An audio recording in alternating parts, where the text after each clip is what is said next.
tea party. But I did have a great time because, I sat down and for all of you people out there, it's important that you have activities, that you do hobbies and interests.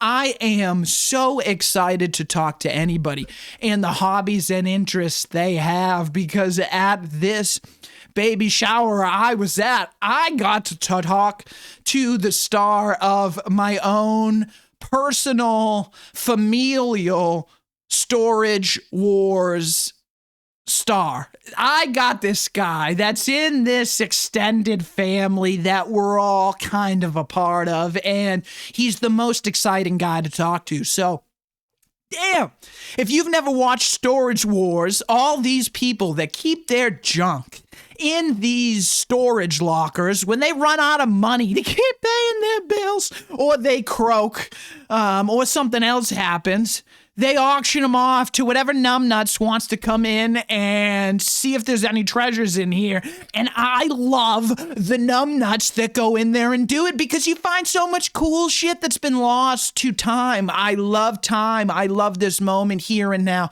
I love different cultures. I love different societies. I love investigating what other people found value in, and I love hanging out with people with a fucking itch. And as soon as I got to that baby shower, this guy knows I want to hear about his storage lockers, and he finds me and he's just itching. You know what I'm talking about, like somebody with scratch tickets that they haven't scratched them off yet. And you know, this is the one. This is going to be the one that makes us millions, that changes our life. So we sit down and he's telling me about the locker and I'm picking his brain. All right, tell me about it. All right, with 5x5. What are we working with? 8x12. Okay, cool. Nice. You got this one for cheap. How did you know? I want to know what you're looking for when you dive into these lockers. What is it? And he tells me, well, you see, they had all these banana boxes, right? The banana boxes you'd have bananas in, and they stacked them all the way up. But, you know, these people took care of their stuff, because each one of these banana boxes are wrapped individually in plastic bags, so they were sealed.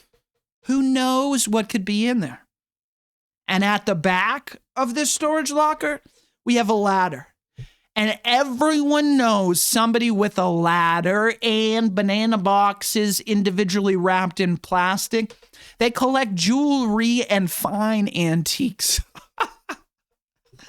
So he's telling me all about it. He's just itching. Oh, I can't wait to get home. I can't wait to get home. My son's going through it now. And I'm transported back to the days when I would take my allowance for taking out the trash that I definitely didn't do. And I'd ride down to the store and I would buy 2 packs of baseball cards and I'd hop back on my bike and I'd be racing home. I wonder what it could be. It could be anything. I could have literally anything in these packs of baseball cards. So I'm just feeding off his energy. And he's like, my son's going through it right now.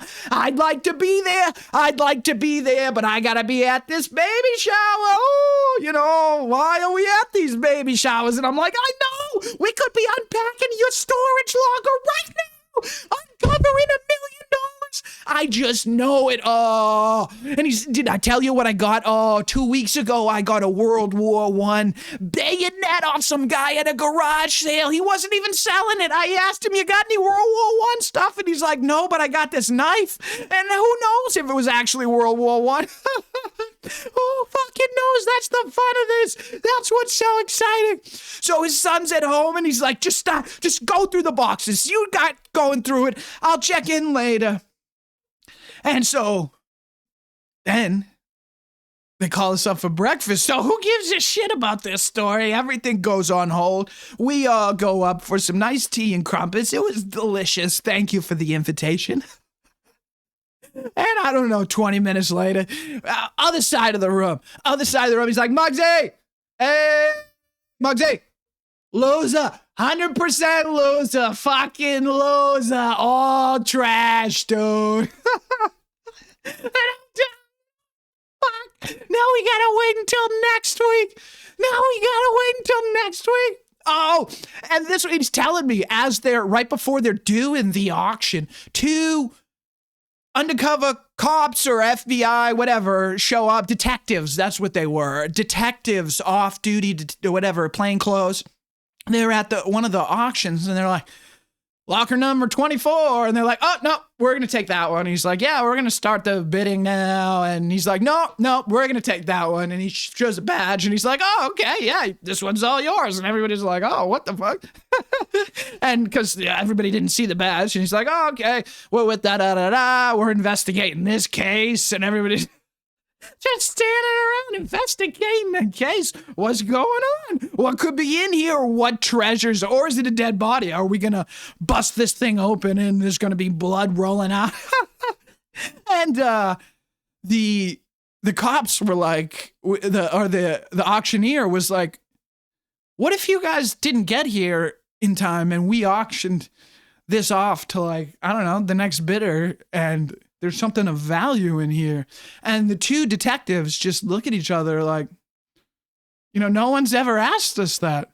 I don't know. And they were like, yeah, I only been on the job a year, and this is the second time we've had to come to a storage locker, so I don't know. Who knows if there were a bunch of valuables in there? Guess we'd have to let a judge decide, but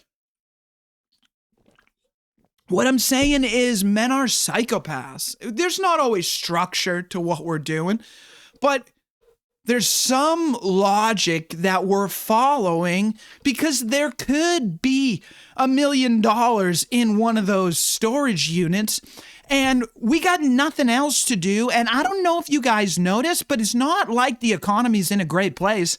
And the thing that I love about hanging out with this guy, and just, the whole family's, sometimes they love it, sometimes they hate it. Right? But when there's good stuff in there, they are taking it. They're taking this good stuff. If we find any jewelry, maybe a fucking antique sewing machine. You're going to want that, huh? Yeah. Some vintage clothing. Yeah, exactly. And I love that, because that's just that guy's recognition of, like, yeah, dude, there is a reason that we're doing this. Any day we could become a millionaire. Any day. It's just that hope, which is just what a hobby is, Just something to pass the time that you find interesting, that you could learn something about. And that's why men need hobbies.